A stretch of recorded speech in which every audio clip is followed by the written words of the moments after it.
बिस्मिल्लाहिर्रहमानिर्रहीम अस्सलाम वालेकुम। I am Afshan. Welcome to my channel cook and nook. आज मैं आपके साथ शेयर कर रही हूँ बहुत ही इजी, बहुत ही सिंपल और बहुत ही ज़्यादा टेस्टी सी रेसिपी। आज मैं आपको बनाना सिखाऊंगी काठियावाड़ी मिठाई। आप इसको काठियावाड़ी पेड़ा भी कह सकते हैं। जब आप इसको बनाएंगे और इसका टेस्ट करेंगे तो आपको फील होगा जैसे आप हबशी हलवा खा रहे हैं। लेकिन इसमें थोड़ा सा टेस्ट में फ़र्क है क्योंकि ये थोड़ा सा कैरेमल का भी टेस्ट देगी। तो इस टेस्टी सी रेसिपी को आप ज़रूर ट्राई कीजिएगा। बहुत ही यमी और डिलीशियस बनती है। और इसका टेक्सचर देखिए अंदर से कितना ज़बरदस्त सा आया है। आप इसको ज़रूर ट्राई कीजिएगा। वीडियो पसंद आए तो प्लीज़ लाइक एंड कमेंट्स करके अपना फीडबैक ज़रूर दीजिएगा। तो चलिए वीडियो की तरफ आते हैं। तो हमने ले लिया 1 लीटर मिल्क और इसको हम बॉयल करेंगे सबसे पहले।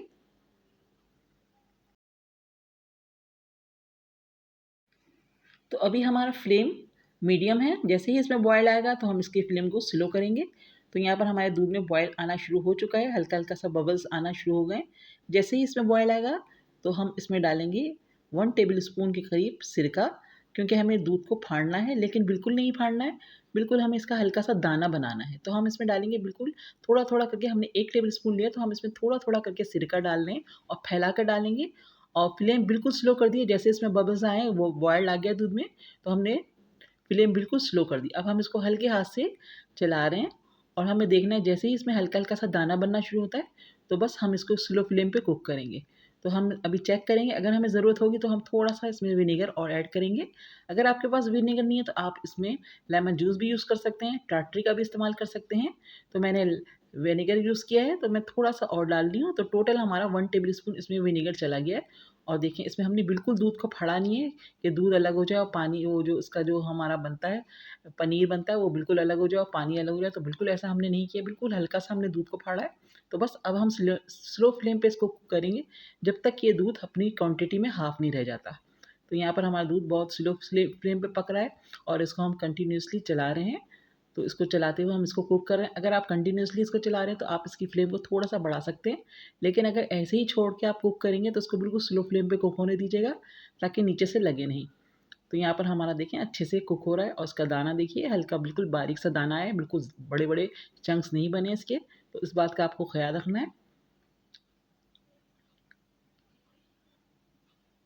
तो देखिए हमारा यहाँ पर कुक हो रहा है तो इसको हम साइड में करते हैं और इसके लिए हम एक कैरेमल यूज़ बनाएँगे। तो यहाँ पर हमने रख दिया एक फ्राइंग पैन और इसमें हम डाल रहे हैं 1 कप शुगर और शुगर को हम फैला देंगे और बिल्कुल स्लो फ्लेम पे इसको मेल्ट होने के लिए छोड़ देंगे। अभी हमें बिल्कुल इसको टच नहीं करना है। जैसे ही मेल्ट होगी उसके बाद हम इसमें स्पून डालेंगे। तो देखिए यहाँ पर हल्की-हल्की सी हमारी शुगर जो है कैरमलाइज़ होना शुरू हो चुकी है। इसको हम हैंडल से पकड़ के हिला रहे हैं। इसमें हमने स्पून बिल्कुल भी यूज़ नहीं करना है अभी। तो देखिए यहाँ पर कैरमलाइज़ होना शुरू हो चुकी है शुगर हमारी। बस बहुत ख़्याल रखना है कि इसका कलर डार्क ना हो, वरना ये बिटर पे आ जाएगी और कड़वी हो जाएगी। जब हम इसको डालेंगे अपने मिठाई में तो कड़वाहट आ जाएगी उसमें। तो बहुत ख़्याल रखना है, बिल्कुल लाइट सा गोल्डन सा कलर आएगा तब हम इसको अपनी दूध में ऐड कर देंगे। तो यहाँ पर देखिए हमारी शुगर बहुत अच्छे से कैरमलाइज़ होना शुरू हो चुकी है और बहुत लाइट सा इस पे कलर आ गया। तो बस अब इस स्टेज पर हम फ्लेम को बिल्कुल ऑफ कर रहे हैं और अगर इसमें थोड़ी-सी शुगर रह भी गई है तो कोई इश्यू नहीं है। जब हम इसको दूध में यूज़ करेंगे, डालेंगे तो ये खुद ही मेल्ट हो जाएगी। बस हमें कैरेमल का फ्लेवर चाहिए। तो देखिए यहाँ पर हमारी शुगर मेल्ट होना शुरू हो गई तो हमने इसमें स्पून ऐड किया है, डाला है और इसको हम अच्छे से मिक्स कर रहे हैं। तो बस थोड़ी-सी और ये मेल्ट होगी तो हम इसको अपने बॉइलिंग दूध में डालेंगे, जो हमने फाड़ के इसको रखा है थोड़ा-सा दानेदार सा। तो देखिए यहाँ पर हमारी शुगर बहुत अच्छे से मेल्ट हो गई है और कैरेमल तैयार हो गया हमारा। तो अब हम इसको ऐड कर देंगे अपने दूध में। तो देखिए इसकी क्वांटिटी भी हाफ़ हो गई है। तो इस स्टेज पे हम बहुत एहतियात से अपनी कैरेमल शुगर को ऐड कर रहे हैं। कैरेमल को जो बिल्कुल हमने तैयार कर लिया था उसमें हल्की-हल्की शुगर नज़र भी आ रही है तो कोई इश्यू नहीं है। तो ये अपने दूध में जाएगी जब तो ये खुद ही मेल्ट हो जाएगी इसमें। तो अब हम इसको बिल्कुल स्लो फ्लेम पे और फिर कुक करेंगे जब तक ये अच्छे से थिक नहीं हो जाता और उसका जो पानी है बिल्कुल ड्राई नहीं हो जाता। तो अब हम इसको बिल्कुल स्लो फ्लेम पे थिक कर रहे हैं। तो देखिए यहाँ पर हमारा थोड़ा-थोड़ा सा थिक होना शुरू हो चुका है। अभी इसको हमें और कुक करना है।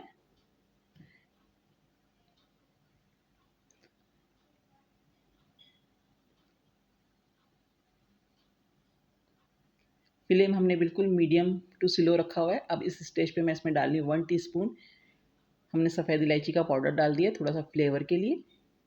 तो इसको हम अभी और मज़ीद पकाएँगे जब तक ये अच्छे से थिक नहीं हो जाता। तो देखिए थिक होना शुरू हो चुका है। अभी थोड़ा-सा हम 5 मिनट इसको और कुक करेंगे।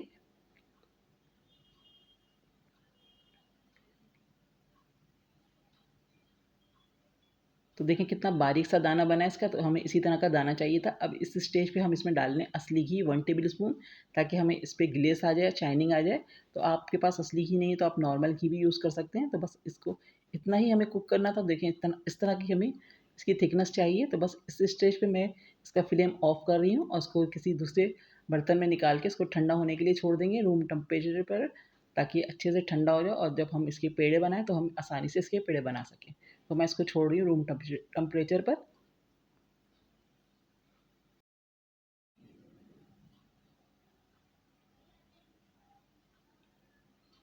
तो देखिए यहाँ पर ये बिल्कुल ठंडा हो चुका है। अब हम इसके ईज़िली पेड़े बना सकते हैं। तो हम हाथ को पहले ग्रीस करेंगे घी की मदद से। तो मैंने हाथ को ग्रीस कर लिया। अब हम छोटे-छोटे इसके पेड़े बनाएँगे। आप कोई भी शेप दे सकते हैं। आप चाहें तो इसको बर्फ़ी की तरह जमा भी सकते हैं, किसी भी डिश में लगाकर घी लगाकर इसको बिल्कुल सेट कर दें, उसके बाद इसकी कटिंग कर लें तो आप बर्फ़ी बना सकते हैं इसकी। लेकिन मैं पेड़े का शेप दे रही हूँ तो इसको हम छोटे साइज़ के पेड़े बनाएँगे। हाथ से प्रेस करके बहुत अच्छे से। और अगर आपको लगे कि आपके पेड़े बन नहीं रहे, प्रॉब्लम कर रहे हैं, तो आप इसको थोड़ी देर के लिए फ्रिज में रख दीजिएगा तो बहुत अच्छा इसके पेड़े बनेंगे तैयार होकर।